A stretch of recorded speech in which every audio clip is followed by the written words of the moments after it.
I think you're right, Red. I think you're absolutely right. I think Herkimer Hurricane, when you look at the record, you look at the points, some would argue a weak schedule to this point, but they've been very strong. And I got to ask, obviously you guys are two of the top teams, but is there a sense of loyalty given that Todd did find you a job out of college? None whatsoever. Absolutely not. But what I did want to touch on briefly was the power rankings that you mentioned earlier, and me being dropped down unceremoniously, I might add. And to give you a little rundown here, very quick. 1358 next team, 1303, 13 nowhere to be found. Not even close in this league. Top ones, two to the rest of the league. I should not be dropped again for the remainder of the season. Listen. There's no bigger fan of you two than me in the league. Okay, so let's not go there. The point was you lost three of your best players in the damn league, and I had to do what I thought was right, and I had to drop you downwards. Now, tell me how that wasn't the right thing to do, Rick. No, Rick. Hold on, Rick. Based on the fact that I lost at the time the best receiver in the league, Julio Jones, replaced him, and I traded away a future Ray Rice for the I believe he's number 4 receiver in the league now with Jordy Nelson. And D'Angelo Williams, although he's not great, he was performing the same as Ray Rice was before, so I don't lose anything there. And I just basically substituted a great receiver for another great receiver. Harry Douglas has been playing out of his mind. I beat Brothers Grimm when Peyton Manning scored 67 points. Who else could have done that? Answers nobody. Put it this way, it's not close. I've taken every challenge. It faced my Wait, hold on. Wait a minute. Were you buying the past or the future on D'Angelo here? You really think he's a top 5 running back the rest of the way, Rick? Listen, Mark. I did this in my preview. I said it. No, he's not. He's not a top 15 running back. He does not get a single goal line carry.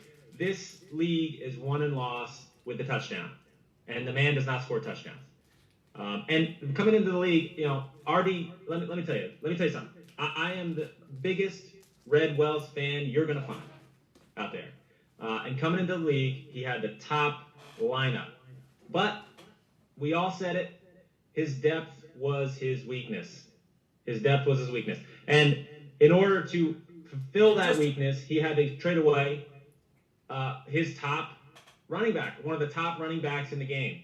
So he's filled his weakness, but he lost his top guy in the same breath. So, I like his team still. I still think he's right there with Grimm, with Herkimer. They're all within, he's saying that they're all within 80 points or so. And a lot of those points were scored early for Red. So I think you've got him placed right where he needs to be, that 3-headed monster atop our league. And right now, with the injury bug, I think he might be third. And just to clarify, as far as depth, you're talking his team, not the individual, because he's a very deep and individual with not just a pretty face. He's a lot more than that. I like I said, huge fan. He is multifaceted and extremely talented. So and the King of Couth, which is actually I don't know if you knew, with his new location, that's a new team name they're considering. I don't know whether the top 5 D'Angelo Williams came in. Nobody said anything about him being top 5. I said he was playing equal to Ray Rice. And if you look at the position rankings this year, Ray Rice is the 29th rated running back in our league, and D'Angelo Williams is actually the 23rd rated running back in this league. I said Jordy Nelson was the top 5 receiver in our league, and that is a fact. D'Angelo Williams, the point being was that he replaced Ray Rice with nothing to spare. He's actually performed a little bit better, so I lost nothing. And Jordy Nelson is playing top 5 receiver. So is AJ Green, and Harry Nelson is performing as better than Reggie Wayne. I'm sorry, who is that? Who is the last player? My only weakness doesn't even matter because my strongest points are so much better than everybody else. It's not even really a contest. But what was the last player you said? Harry Douglas is performing better than Reggie Wayne was before he got hurt. Fair enough. That's a good point, but he's forgetting one thing. And Brothers Grimm has got one man on his team that can carry any team through through to a championship, and that's Peyton Manning. The guy's putting up numbers we've never seen in the fantasy football league. And let's not forget about Adrian Peterson. Now we're talking over each other. We got to let each other finish, please. Well, I think that's very pertinent because the relevance here is trying to make the point that Peyton Manning at his best has enough to better my team, and Peyton Manning at his best this year lost to me by 30 points. So that wasn't even close. Next question. Okay. All right. Yeah. Well, then it's a league. It's a head-to-head league. I mean, those kind of things happen, But we'll see. We'll see in the long run. Right. And then, let's face it. I think RD has a great chance to win this league. Great chance. When my own team scores against me, which happened with Jay Cutler 2 weeks ago, to probably the shittiest team in the league, the Cool Blues. No, we don't need to. Oh, well, are we on delay, Mark? We are in a bit of a delay, but we are running out of time too. But Red, if you want to quickly just explain the heartbreak that happened to you 2 weeks ago. Very quick. There's a lot of details here. I recognize that nobody else is going to be as concerned with this or pay even as much attention as I'm about to give you. But my quarterback, Jay Cutler, scored -1 point. Stay with me. He threw a pick. He threw for 25 yards, and then he got hurt. That's -1 point. I ended up losing the game by half a point. And the difference is sometimes players score negative points. I lost by less than my own player scored against me.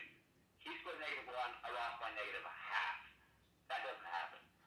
Yeah, I mean that is a sad story. But again, this is a head-to-head league, and look who you were matched up against. The league doormat.